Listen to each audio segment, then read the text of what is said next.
সুপ্রিয় দর্শক মণ্ডলী, আমরা চলে এসেছি বড়বাড়িতে। এই কলেজটি অনেক নামকরা এবং এই কলেজটি দীর্ঘদিন ধরে অনেক সুনামের সহিত এর কার্যক্রম পরিচালনা করে আসছেন। এর মূল কারণটি হচ্ছে যিনি কলেজের প্রতিষ্ঠাতা আসাদুল হাবিব দুলু, সাবেক এমপি এবং উপমন্ত্রী, কর্মদক্ষতার মাধ্যমে এই কলেজটি পরিচালনা করেন এবং তার সুন্দর মানসিকতার কারণে কলেজের ক্যাম্পাসটি অনেক সুন্দর হয়েছে। সামনে খেলার মাঠটি দেখান। এখানে খেলার মাঠের মধ্যে দেখা গেছে যে অনেক বিশাল স্পেস থাকার কারণে বিকালবেলা এখানে অনেকে ফুটবল খেলতে আসে এবং এখানকার পরিবেশটা খুব সুন্দর হওয়ার কারণে চতুর্দিকে প্রাচীর দিয়ে ঘেরা এবং এই কলেজটি মহাসড়কের একবারেই পাশে হওয়ার কারণে যোগাযোগ ব্যবস্থা অনেক উন্নত।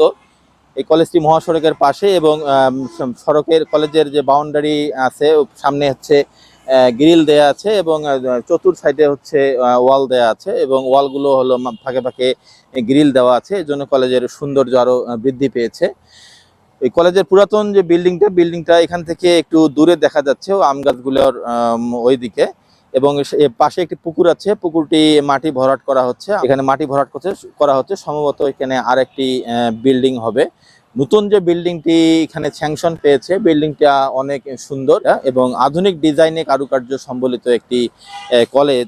যে কলেজ একাডেমিক ভবনটি হয়েছে, এই একাডেমিক ভবনটি এখানে দেখা গেছে শিক্ষার মনোরম পরিবেশ এবং অনেক সুন্দর মনোরম পরিবেশের কারণে হয়তো এখানে অনেকে দূর দূরান্ত থেকে ছাত্রছাত্রীরা পড়তে আসে এবং কলেজের যে মেইন যে একাডেমিক ভবন এবং প্রশাসনিক ভবন হয়তো এখানে অ্যাটাচ করা আছে।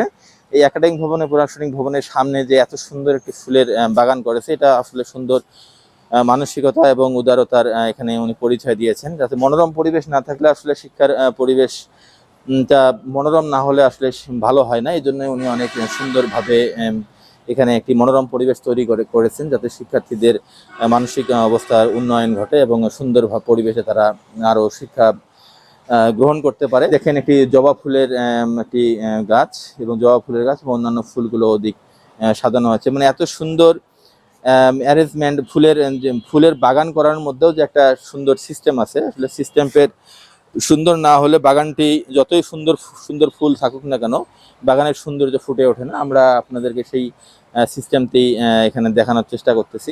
আমরা এখন বাগানের ভিতরে আসলাম। আসলে বাগানের ভিতরটা অনেক সুন্দর। দেখেন বিভিন্ন প্রজাতির ফুলগুলো এখানে যা আছে, বিভিন্ন প্রজাতির ফুল। আসলে আমি সব ফুলের নাম জানি না, তো ফুলগুলো আমার মনকে মুগ্ধ করেছে। এখানে একটু আনকমন এবং কিছু উন্নত মানের ফুলের গাছ দেখা যাচ্ছে।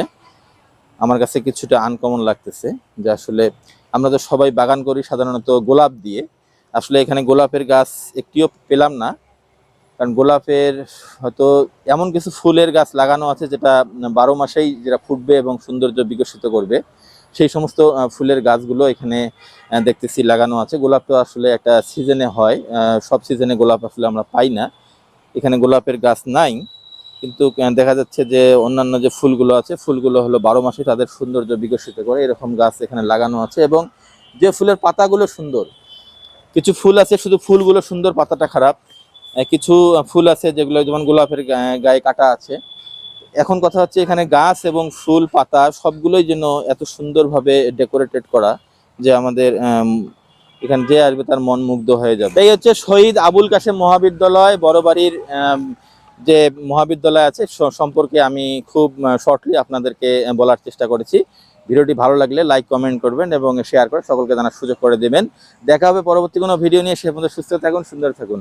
আল্লাহ হাফেজ।